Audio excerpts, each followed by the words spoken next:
Ngayon ay pangatlong araw na sa aming pagkukupra. Patuloy pa rin ang aming ginagawa. Sa ating pagproseso ng pagkukupra ay ating binabalatan. May pira din kasi sa bao, mataas din ang presyo ng bawat kilo. At sa puntong ito ay inumpisahan na ang pagbibiyak sa bawat piraso ng niyog. Bago mag-umpisa ay nililinis ko muna ang landahan, tapahan o ganggangan. Pagkatapos ay aayusin ang pagsasalansan ng bawat piraso ng niyog hanggang sa ito'y mapupuno na. At sa puntong ito ay pwede nang lagyan ng apoy. Siguraduhin maganda at tuloy-tuloy ang siga ng iyong panggatong at dito ay hihintayin na lang silang maluluto. Isang araw lang mahigit sa painitan basta't ito ay hindi mapabayaan.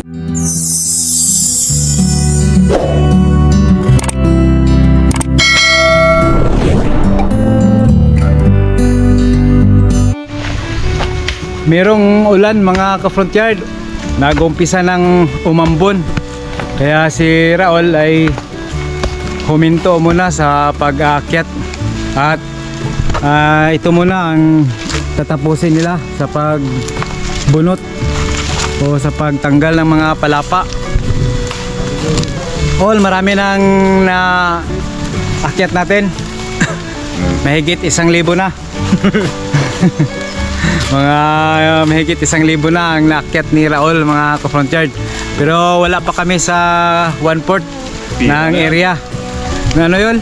Pirang malabo na yan. Pirang malabo na. Pirang malabo na. Tawa mo. Wala pa sa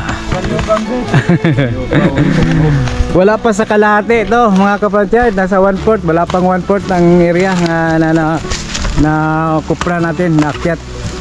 Mataas na ang aking binabayaran sa kanilang talent fee sa kanilang pagkukupra. Bawat isa sa kanila ay may kanya-kanyang gawain na nakatuka. Ang tagapag-akyat ng niyog, ang kanyang presyo bawat piraso ay 1 piso at 25 centavos. Okay lang, kaway-kaway sa. Kaway lang. Kaway-kaway. Kapon chart, namoto ka ni kapon chart. Oo. Why?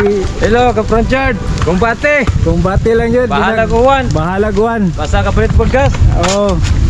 Balik lang gaya eh. Mahina pa naman yung ulan kaya kaya pa. At si Doming kahit na Ming, senior citizen ka naming? Mga ilan pang nabunot namin. Oo, dami na nabunot. Mga ilang piraso. Ilang piraso na Kabila. Oo. Salamat mga kapon chart. Tinalo ni Doming yung mga mas bata mga kapatid. Oo. Si Doming ilang taon ka na, Ming? Ang niyogo, ganito. Ilang taon ka na mga Ming? Pwede pabalikan, ganyan no? Allah. Okay. Ngayon ay titingnan natin, susubukan nating pabunutin ng itig-isang niyog sila. Tingnan natin yung 43 years old. 40 uppers o 60 uppers. At saka 66 years old. Ngayon ay meron tayong timer. Okay. Ready? Mel. Set. Go. Itaas ang inyong kana ug maumana. Nga pila ka seconds.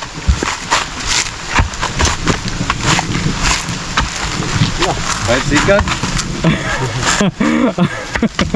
15 seconds. Nauna si Elmer ng 15 seconds sa kanya. Tapos na konti lang ang agwat, ang behind ni Doming. Mabilis pa rin si Doming 15 seconds.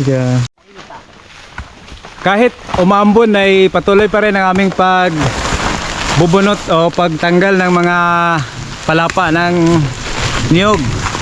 Mga ka-front yard, pwede bang makahingi ng isang like and share lang sa aming video?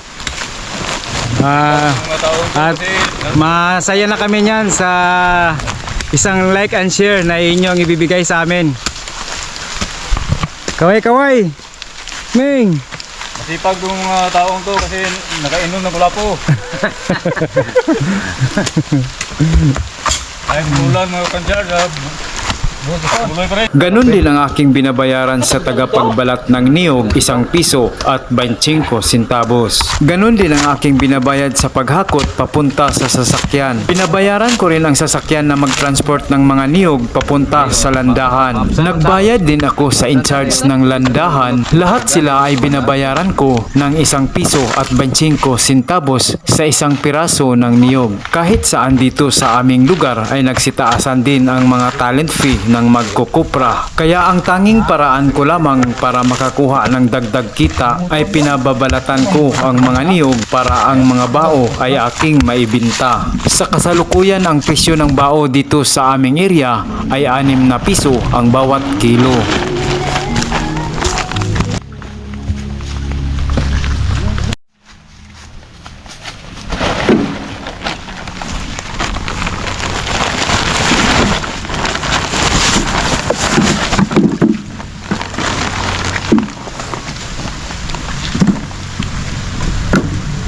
Panay, wala. Wala, nabot naman, hindi mo mga.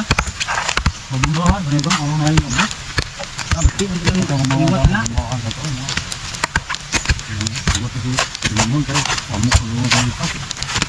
Ano ito mga bumbahan galing? Kailan mo putot ba na? Hindi na naman mga sabi na ni mo gumahan eh. Gawas na kabindo. Doon na, huwag na siya gumahan. Kailan mo palit sa mong bahit. Pero kung ano rin, sino, di ba tayo lang? Marami ha? Kanang alat, hindi lang siya ka. Ngayon ay tapos na ang pangalawang araw ng aming pagkupra mga ka-front yard. At ngayon ay magpapaalam muna kami at bukas kita ulit tayo. Paalam muna tayo, Raul. Paalam! Ming, nakamalagi ba nga butong? Elmer, Padugan na, wala ni. Alam, paalam sa atong ka-front yard. Pinos. padugan na ni, wala ni Pina. Oh, bye-bye. Bukas na naman ulit. Kita-kita bukas. Titi na naman bukas. Oh, kwarta, paldo na naman si Raul mga ka-front yard. Bye-bye. God bless. Hello mga ka-front yard. Ito po ay pangatlong araw ng aming pagkukupra. Ngayong araw na ito ay magsalang kami sa aming dangkahan. At bago ang lahat ay lilinisin ko muna ito. At kasama ko si Doming. Ming, kaway-kaway sa ka-front yard, Ming. Di ako diri buha ko sa binontan kay dangkaho na. Oh, laray, binuak ni Doming, oh. Oh, okay. Dangkaho na. Pangatlong araw na namin mga ka-front yard.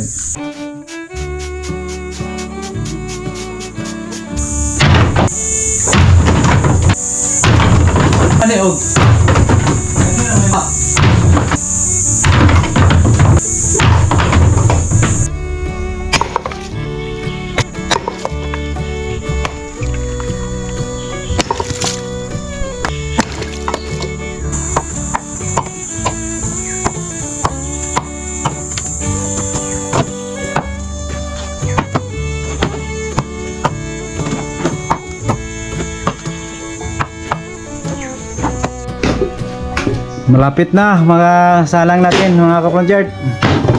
May bisita tayo. Dumating si DJ Jik. Hello mga kapantyard, pasensya walang damit ha, mainit kasi. Shout out dyan sa mga followers ni Front Yard ni Joe. God bless. Patuloy pa rin ang pagbiyak ng mga piraso ng niyog. Kasama natin si Tio Acid. Tio Acid, kaway-kaway sa ka-front yard. Ay, kapuntyard. Sa shout out kay Tiniti. Palaging nanonood sa video natin yun. Si Shuni, Tiniti, Shuni.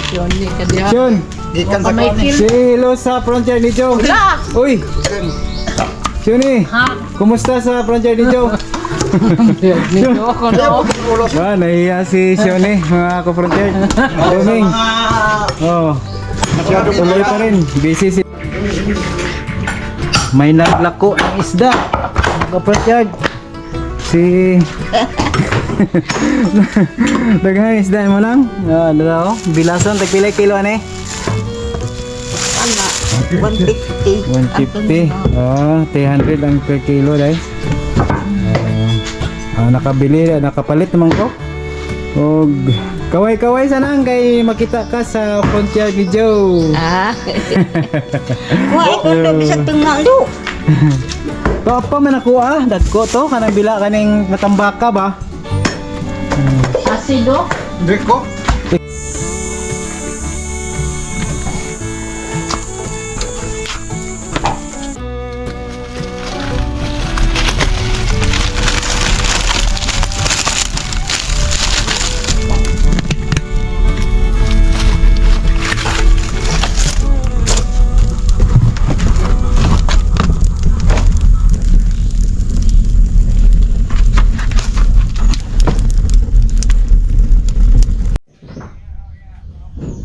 Kailangan dito sa paglanda mga kapranchard, kailangan maganda yung panggatong mo at hindi siya papatay-patay yung apoy. Kailangan steady siya na malakas o medyo katamtaman lang.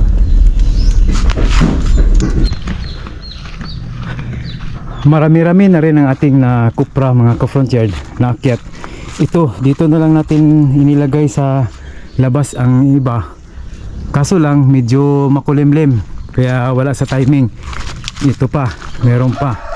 Puno na kasi ang ating landahan o dangkahan. Kaya dito muna natin inilagay. Tingnan natin mga ka-front yard ang ating paglanda, pagdangka. Ito na mga ka-front yard. Dito natin siya nilalagyan ng apoy. Tatakbo yung apoy papunta dyan, doon sa lalim. At ito na. Nag-umpisa na tayo. Yan.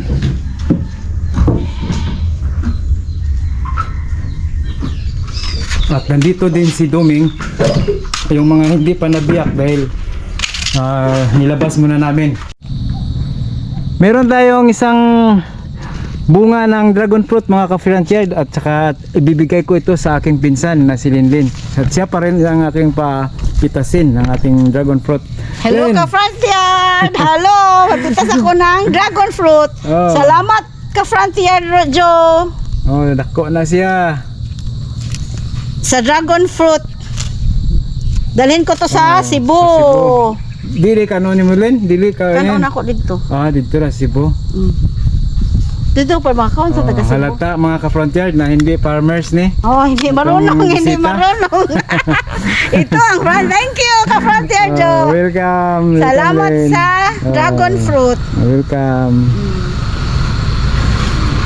Kahit na mataas na ang talent fee ng ating mga manggagawa sa pagkukupra, magandang paraan ang pagpapabalat ng niyog. May kamahalan na kasi ang bawat kilo ng bao. Sa ganitong paraan ay madagdagan ang aking kita. Mula dito sa Panggangan Island, Calapi, Bohol, magandang araw at ito ang Front Yard ni Joe.